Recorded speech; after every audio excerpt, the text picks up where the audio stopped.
Well, hello once again. I'm back with you, and as you can see, I'm here on my trek on the medieval walls around the old town of Dubrovnik in Croatia. So I'll take up my story where I left off last week in episode 3, this being episode 4. So join me once again and we'll complete the journey and circumnavigate the old town of Dubrovnik.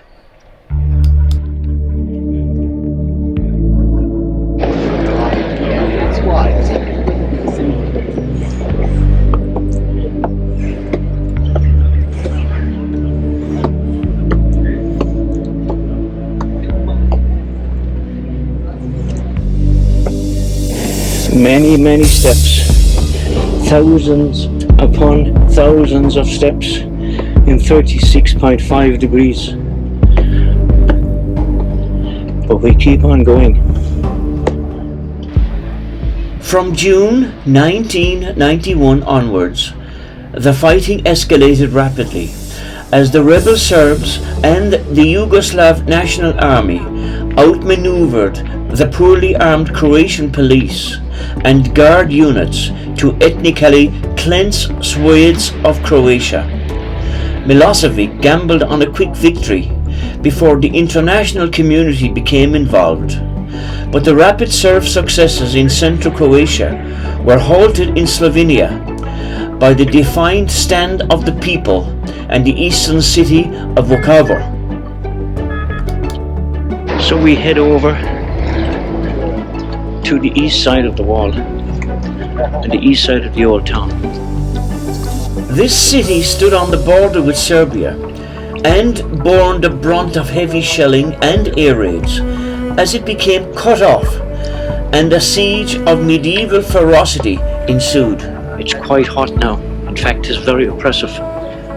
When you're doing this much walking and climbing millions of steps, thousands of steps, it's quite an effort.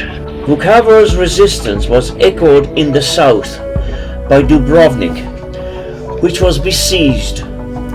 Both cities became patriotic symbols of Croatian resistance. Although Vukovar did eventually fall, and Serbian forces committed further atrocities to those that had already scarred their military advances around the country, Zagreb was never threatened. Serb military progress soon slowed as the Croats managed to gather hardware and personnel together for a more organized defense. In the spring of 1992, soon after Germany had unilaterally recognized Croatian independence, United Nations units were deployed as a buffer between the two sides following international negotiations. The peace deal froze the battle lines and promised to return territory to the Croatians, but the vague timescale did not satisfy Tudman. His government continued to acquire military equipment in a period when the rebel Serbs had lost the backing of the Yugoslav army. In 1995, the Croatian flash and storm offensives may have incited the ire of the United Nations, but the Croats rapidly regained much rebel Serb territory. In 1998, as part of the Erdut Agreement, the last tracts of Slovenia, including the devastated Vukovar, were handed back to Croatia, and the homeland war was at an end.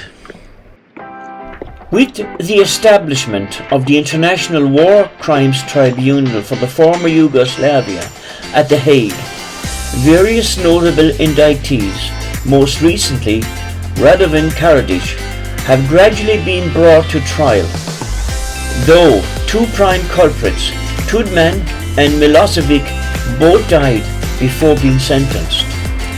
Charges of war crimes against Croatian forces and national heroes provoked fury among many Croats, but the country did make steps to cooperate with the tribunal. and the arrest of General Ante Goravina in Spain in 2005.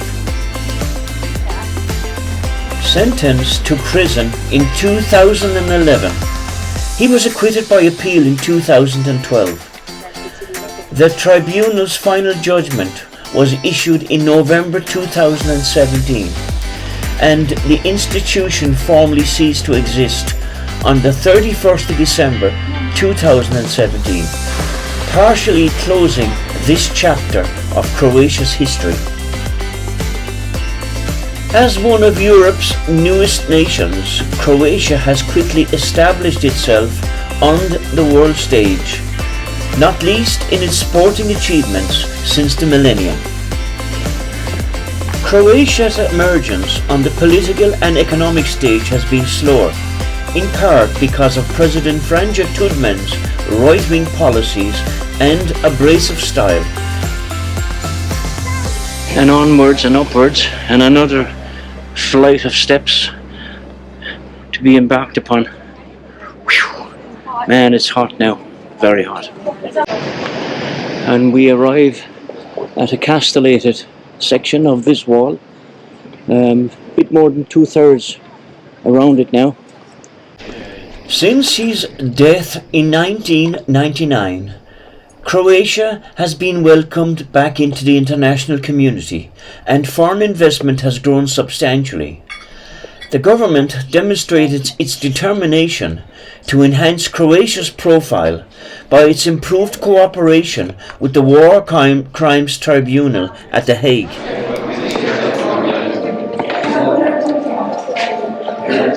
And still more steps, many steps. The country was still plagued by corruption, however, and the imprisonment of former Prime Minister Ivo Sanader in 2012 was a low point. But Croatia's concerted efforts to clean itself up were rewarded with long-awaited EU membership in 2013. Following Kolinda Grabar-Kidarovic's 5-year term as Croatia's first female president, leftist Zoran Milosevic, a former prime minister, was elected to power in 2020. Decades removed from the war, the wounds of those years, physical and in the case of bullet holes, but also metaphorical, still remain. However, as it celebrated its 30 years of independence in 2021, Croatia is proving that it has a lot to look forward to. The siege of Dubrovnik was the most publicized of a series of attacks from the Yugoslav army, and it was the one that led news programs around the world. The city had no particular strategic value, nor any real Serb claim of ownership. The Serb population was around 7%, but it was surrounded by a naval blockade and shelled from the surrounding hills for more than 7 months. Its 50,000 inhabitants trapped behind medieval city walls. By the end of the siege, more than 500 historic buildings had been damaged or destroyed, and 43 citizens killed. People are now finding the heat almost unbearable and taking shelter from every nook and cranny that can be found. But I still go on, and you can see by my shirt I'm pretty wet and sticky. But we keep on going on the tour.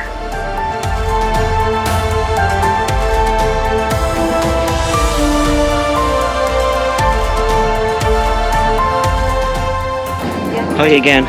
Well, I'm still making my way through this section of the wall on the old town in Dubrovnik. The heat continues to escalate, and people are finding it very difficult now to get through. Croatia may not have many of the fine sandy beaches that you find in Spain and Italy, but it does have some of the cleanest beaches anywhere in Europe. In 2021, there were 53 blue flag beaches and 26 blue flag marinas dotted along Croatia's coastline.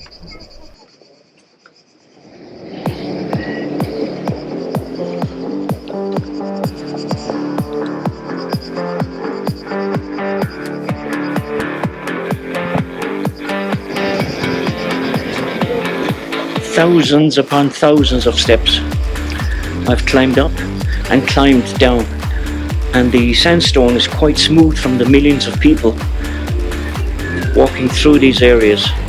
One has to be very, very careful.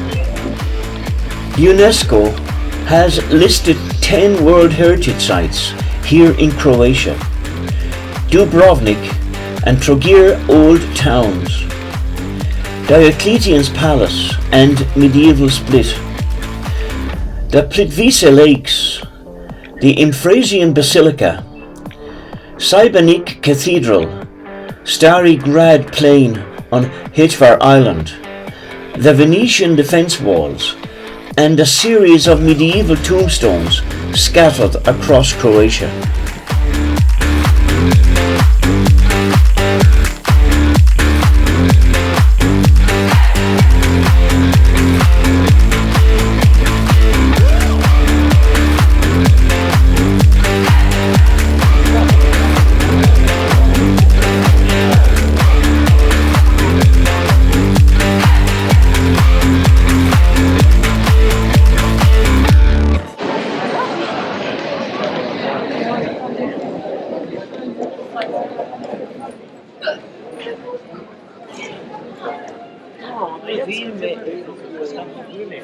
I'm walking down the main plaza here in the old town in Dubrovnik. The crowds are beyond description. As I said, there are 2 cruise liners in overnight, over 10,000 people combined, and they've been carted off in tour coaches to a short area, but now they're all back here for lunch. But the heat, it's actually 39 at the moment, 39 degrees. I've managed and I've survived the wall. A lot of people found themselves in a lot of trouble getting around that area of the wall this morning, and they came down off it long before they reached the exit.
Standing here in one of the landing slips, and it's as busy as an airport terminal.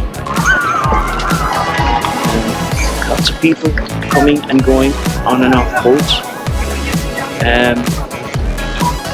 Weather continues to impress, more than impress, millions of people around the place. It is just a hive of activity, but one must experience this. Get here, you have to walk the walls, walk the old town. Unfortunately, the heat can be oppressive, but you have to do it. It's an experience that you do once in a lifetime. We have been to Venice quite a number of years ago. It was very similar to this. Even in the month of February, we did Venice. We had an absolutely gorgeous time over our Valentine's weekend. So Venice, which is not too far up the Adriatic from where I'm standing right now. You have to visit Dubrovnik and you must visit Venice.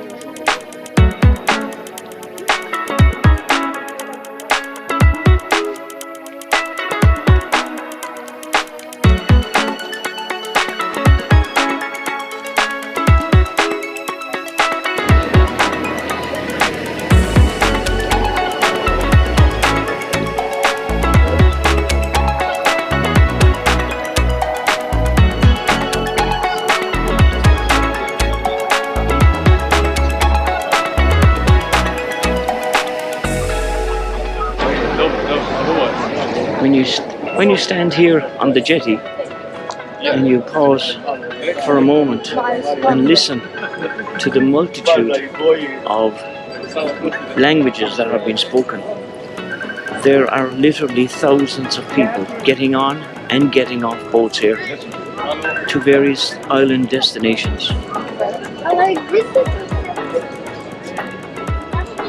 We continue on in our trek further into the walled city, the old town.